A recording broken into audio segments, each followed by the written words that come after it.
Do you like what you see? Then click the subscribe button so you can stay tuned with the most up-to-date Dangerous Thing videos.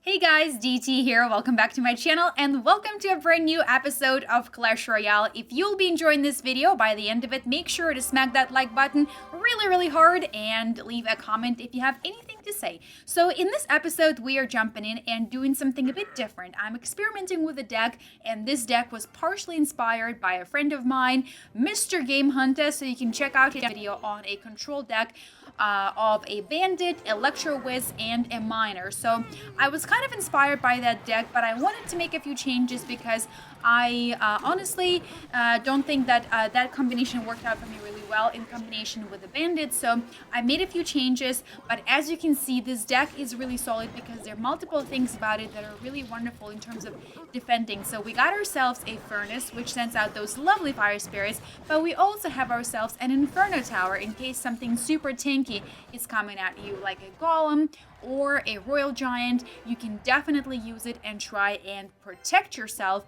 and then make your next move and push for it. So I'm bringing back the Miner. Miner is lovely. I know that I love Miner big time.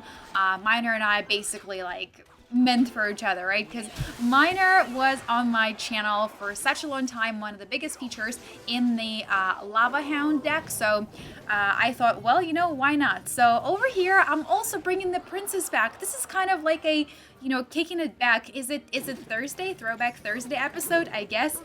We're kicking it back to where we had our Princess and the Miner totally rock it on the channel, but I'm also throwing in the Goblin Gang here. So I actually don't use Goblin Gang very often when I verse against real players. I use it every once in a while in the friendlies, in the clan, but I don't often use it when I'm actually versing against people outside of my clan. So I'm kind of really doing a lot of things very differently in this episode, and I hope you're gonna enjoy it. And I really wanted to ask you to give this a try yourself and see whether or not you feel like this deck is just, bust, or maybe it isn't. So I'm going to show you a few games here against my teammates, against the Dangerous Things, against our clanmates. This one in particular is really awesome because Three Musketeers. And look at how awesome the Poison spell in combination with the Log and the Furnace is. We're able to clear out Three Musketeers over on the left-hand side, where we're getting a massive push coming our way, and then we're eventually going to wear that left-hand side tower down and get a single crown here. So I do think that this deck has a potential in the real environment out there, versing against opponents when your trophies are on the line. So, but before I do that, I always want to take it into the clan, and Bubbles, really great job here. He does really great with Three Musketeers. So give it a go, see what you guys think, and then you can also make small augmentations to this deck. For instance, if you feel that you would do better with the Witch, you can get the Witch. If you wanna kind of balance that elixir cost, you can then take the Goblin Gang, which is 3 elixir, and replace it with a single elixir skeleton to just still keep the average elixir cost down and help you on the defense, and witches go great both on the defense and on the offense. So I feel like if you want to make some changes here, maybe you want to put a little bit more muscle, and let's say get rid of the Furnace, you can then do that. And I don't know, perhaps you can go ahead and replace the Furnace with with the Valkyrie, because as much as she's only 1 elixir more, she really is quite a great asset. But actually, no, what am I saying? I believe they're actually even same elixir cost, so totally take that back. I don't even know what I'm saying. So over here, we have a lovely P.E.K.K.A coming our way, and just watch this Inferno Tower. Melt the P.E.K.K.A, and here comes the Electro Whiz. Now we're gonna also take care of him. Electro Whiz is going to reset that Inferno Tower, but we still are going to bring it down and basically hold back on the graveyard push. Graveyard, P.E.K.K.A, and Electro Whiz. What a great push, guys. So I really have been enjoying having the Inferno Tower back in my deck. I know for a while it definitely was one of the most prominent features and fixtures rather in my deck, and recently I have been enjoying the Tombstone a lot more, but in this deck, when you don't have many heavy defense cards, I feel like you really want to keep the Inferno Tower there just to help you out against some really heavy pushes. So we only have 58 seconds to go now, 2 times the elixir, and here comes another P.E.K.K.A. So we're gonna start over on the left hand side, dropping our Musketeer and slowly gearing up for the push and also for the defense. So I'm gonna go ahead and drop that Inferno Tower once the P.E.K.K.A is inside, but we also drop in the poison there, and I really should have dropped the poison a bit further up and also have it work on the tower. That is definitely bad on me. Don't do that, children. Don't do that. But look at the miner going in there for a little bit of the chip damage, and he's doing a-okay job there, but the graveyard is cleaning us up so well. What an awesome card. Speaking of which, did I tell you that I got the graveyard? Oh, yes. If you saw the video where I was like, should I do it? Should I not? Should I do it? Should I not? Well, I did it. I got the graveyard. Still working on putting the deck together for you guys. Another Inferno Tower here for support on the P.E.K.K.A, and we're going to be able to finish this off with a log. So really lucky here on me, because I don't think I would have survived many more of these P.E.K.K.A Electro Whiz pushes. And here we go.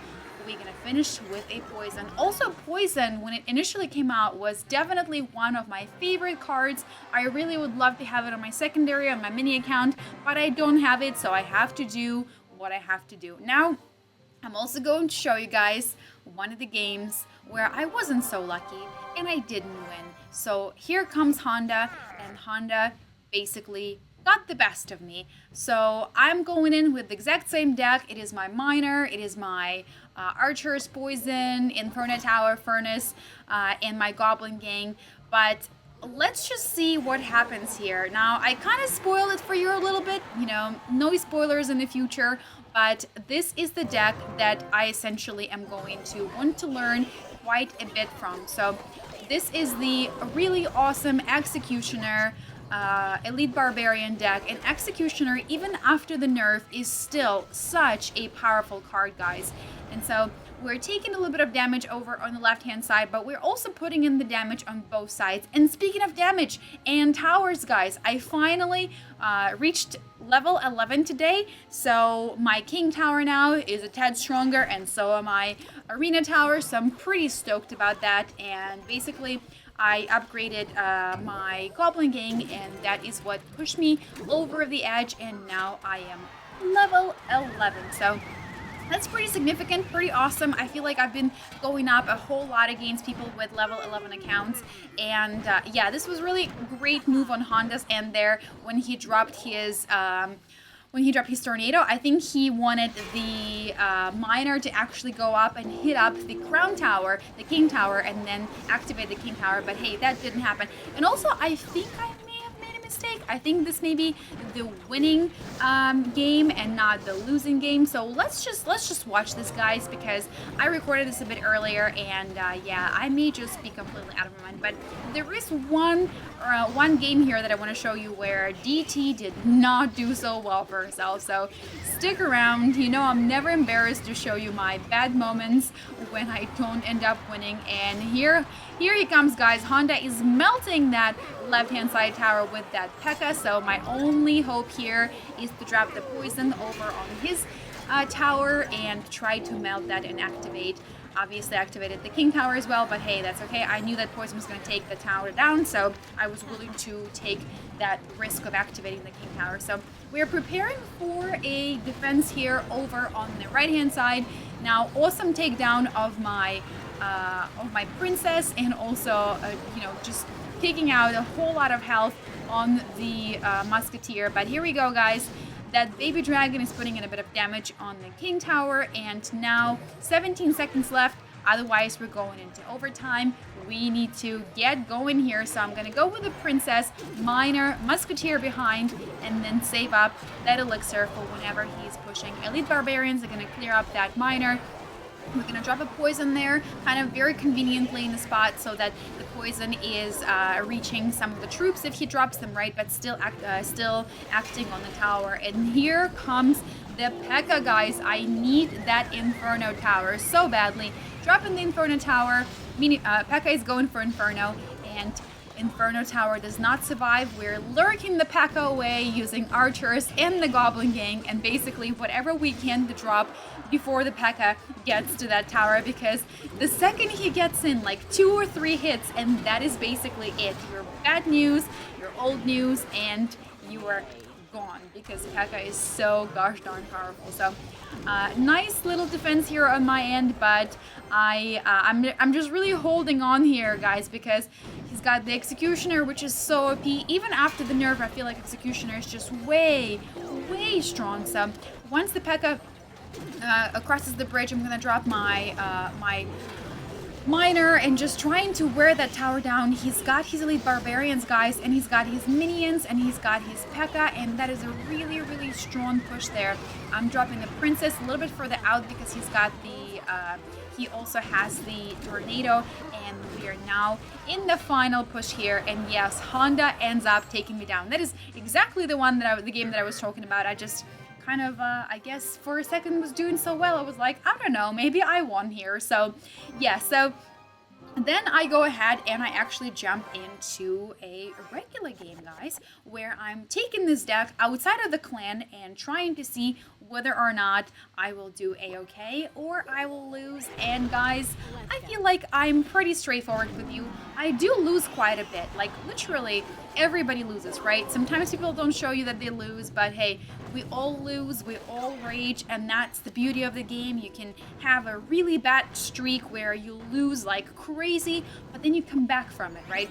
Or you can have a really great streak, you know, and then just like something gets nerfed, you know, and that was one of your favorite cards, and things go south really quickly. But look at that Inferno Tower just melting the Golem. The Golem doesn't even end up making it to the tower, and we're just gonna try and hold back on those minion horde. And now Miner, dropping him first so that we can get the goblins to put a little bit of the damage.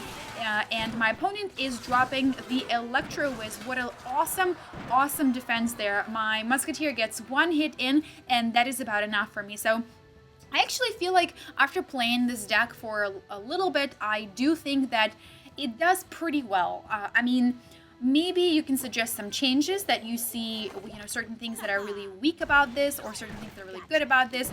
And I don't know, maybe I should take out my, oh, and this was such a premature drop of the log there, guys, and what a great timing on my opponent's side. So maybe I should swap out my princess for something else. Maybe that 3 elixir could be better spent with, I don't know, let's say a bandit. Let me know what you guys think, but you know, if I had to think back on whether or not I had more successes or losses with this deck, I feel like it was about 60-40. So 60% of the time I probably won, and then 40% of the time I lost. But if I lost really quite badly. So here we are trying to defend from that balloon there, and then we only have 211 left on the right hand side tower, so that can be taken down with poison, and if poison is not enough, we can always finish it off with a log. Poison will definitely do it, so now it's just time for us to try and defend, and I'm gonna put the Musketeer over on the right hand side and just try and hold off. So give this deck a go if you have all these cards. If you don't have Princess, I guess you can replace her with Bandit if you have a Bandit. If not, then you can replace it with archers, but I do feel like you can do a-okay with it. I don't think this is going to be the deck that'll take me into a 4,000 trophy range, but for now, for fun, I'm definitely pretty open to using it both in clan battles and also in you know, a real environment going up against people where trophies are on the line. So give this a go. If you enjoyed this video, smack that like button real hard, and let me know in the comments below if you tried out this deck and if you have any suggestions on how to improve it, guys. I'll see you in the next episode. Until then, DT is out.